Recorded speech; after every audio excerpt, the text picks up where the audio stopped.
जितनी बार एजुकेशन के ऊपर ड्राफ्ट और पॉलिसीज आई है, हर बार यही कहा गया कि हम अपना जीडीपी का 6% एजुकेशन में लगाएंगे, लेकिन आपने लगाया को भी a+b का whole square is equal to a² + b² + 2ab। इसका रियल लाइफ में क्या यूज है ये कोई नहीं बता पाएगा। शायद उसका कुछ मतलब हो भी सकता है, आप ट्राई करके देख लेना। मैं तो यहाँ 10 साल की बात ही नहीं करूंगा, बल्कि आने वाले 5 साल के बाद हमारे बच्चे कुछ क्रिएटिविटी का हिस्सा बन पाएंगे या नहीं, ये कोई गारंटी नहीं दे पाएगा।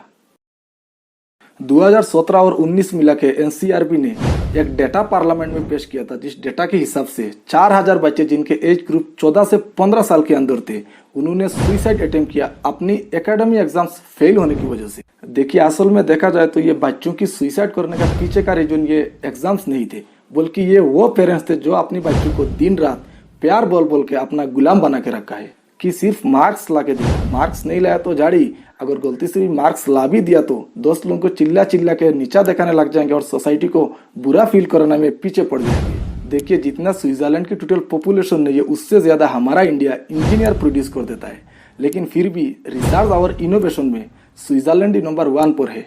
हमारे देश की डेटा के हिसाब से 75% एजुकेटेड इंडियंस एम्प्लॉयबल्स ही नहीं है, क्योंकि हमारी ये जो एजुकेशन सिस्टम है, इसमें आप किताबों को कितना भी क्यों ना रट लो, फिर भी आगे चल के आप एक नौकरी का भी काबिल नहीं बन पाते हैं। और ये जो सत्या नाडेला, सुंदर पिचाई की हम बात करते हैं ना, वो भी आगे चल के अपना एजुकेशन बाहर से ही कंप्लीट किए थे। यहाँ पे मैं जितनी भी बातें आपको बता रहा हूँ ना, इन सब को और डिटेल्स में समझने के लिए हमें थोड़ा पीछे जाना पड़ेगा। जब ब्रिटिशर्स हम पे रूल कर रहे थे, तब उनको ईस्ट इंडिया कंपनी चलाने के लिए 2 बड़े मेजर प्रॉब्लम्स हो रहे थे। पहला, कम्युनिकेशन विथ इंडियंस, दूसरा उनको वर्कर्स की बहुत जरूरत है। फिर थॉमस बेबिटन मैकुले ने हमें English education Indian act of 1835 दिया, जिससे उनकी दोनों प्रॉब्लम सॉल्व हो जाता है। पहला कि वो चुपचाप सीट पे बैठा रहे, अपना काम करे, ज्यादा क्वेश्चंस ना करे और ज्यादा क्रिएटिविटी ना बने। और दूसरा, कम्युनिकेशन इन इंग्लिश। देखिए, दुनिया में सबसे ज्यादा बोलने वाला भाषा में से इंग्लिश एक भाषा नहीं है, लेकिन फिर भी हमारे देश में हर स्कूलों में इंग्लिश एक क्लास बना दिया गया है। रशिया, चाइना, फ्रांस, इन सब देशों में इंग्लिश का उतना डिमांड नहीं है जितना हमारा देश में है। कि मुझे इंग्लिश से पर्सनली कोई दिक्कत नहीं है, मुझे उन लोगों पे तरस आता है जो लोग अपनी कॉन्वर्सेशन के बीच बीच में I know, you know, I think, इन सब वर्ड्स नहीं टूटते, उनको एक पुअर एजुकेटेड कहा जाता है। और आज भी हमारा देश में वही हाल है। 96% एग्जाम्स में लाने वाले बच्चे फ्लुएंट इंग्लिश नहीं बोल पाते।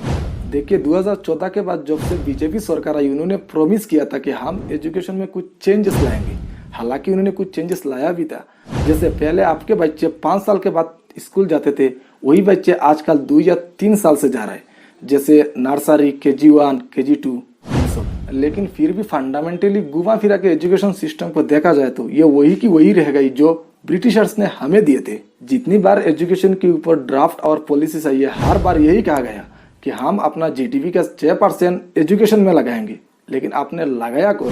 जब से हमारा देश आजाद हुआ उसके बाद आज तक कभी हमने जीडीपी का 6% अपना एजुकेशन में नहीं लगाया। भूटान और नेपाल, इन सब देशों ने अपना जीडीपी का 6.6% हमेशा एजुकेशन में लगाते आया है। और 2017 और 18 की देखा जाए तो हमने अपना जीडीपी का सिर्फ 2.7% ही एजुकेशन में लगाए थे। ऐसे में हमारा एजुकेशन सिस्टम में उतना ऑप्शन ही नहीं है। पहला नंबर पे आता है साइंस, दूसरे पे कॉमर्स और तीसरे पे नीचे जाके एक नंबर आता है आर्ट्स। आर्ट्स लेने वालों को तो हम इतने हल्के पे लेते हैं कि वो कोई काम का नहीं है। हमारे गवर्नमेंट स्कूलों में आपको उतना ही मार्क्स दिया जाएगा जितना आप बुक्स को रटते जाएंगे, जिससे आगे चल के हमारी बच्चों ने कुछ क्रिएटिव नहीं कर पाते। a+b का whole square is equal to a² + b² + 2ab। इसका रियल लाइफ में क्या यूज है ये कोई नहीं बता पाएगा। शायद उसका कुछ मतलब हो भी सकता है, आप ट्राई करके देख लेना। प्रिंसिपल, क्लास टीचर, स्टूडेंट्स, ये कोई नहीं बता पाएगा कि इसका फ्यूचर यूज क्या है। आप किसी भी सक्सेसफुल लोगों की एग्जाम्पल उठा के देख लीजिए जिन्हें आप बहुत सक्सेसफुल मानते हो। मैं तो गारंटी के साथ बोल सकता हूँ कि ये इसी एजुकेशन की वजह से सक्सेसफुल तो नहीं हुए। जैसे आमिर खान, सलमान खान, शाहरुख खान, अमिताभ बच्चन, नरेंद्र मोदी, वो हमारी इसी एजुकेशन ट्रैप में नहीं फंसे। वो उन्होंने जो भी किया है खुद से किया है, खुद सीखा है, और आज भी जो भी कर रहा है वो लोग खुद की दम से कर रहा है। ये जो हमारे देश की पॉलिटिशियंस होते हैं वो हमेशा यही कहते रहते हैं कि सरकारी स्कूल को ज्यादा महत्वपूर्ण देनी चाहिए, ज्यादा इंपॉर्टेंस देनी चाहिए। लेकिन ये बात सुन के कुछ अजीब नहीं लगता है, जो कि वो अपने बच्चों को खुद विदेशों में भेजते हैं पढ़ाने के लिए। जिमी कार्टर, जो कि यूएस की पूर्व प्रेसिडेंट रह चुके हैं, उन्होंने भी अपने बच्चों को गवर्नमेंट स्कूल से ही पढ़ाया था।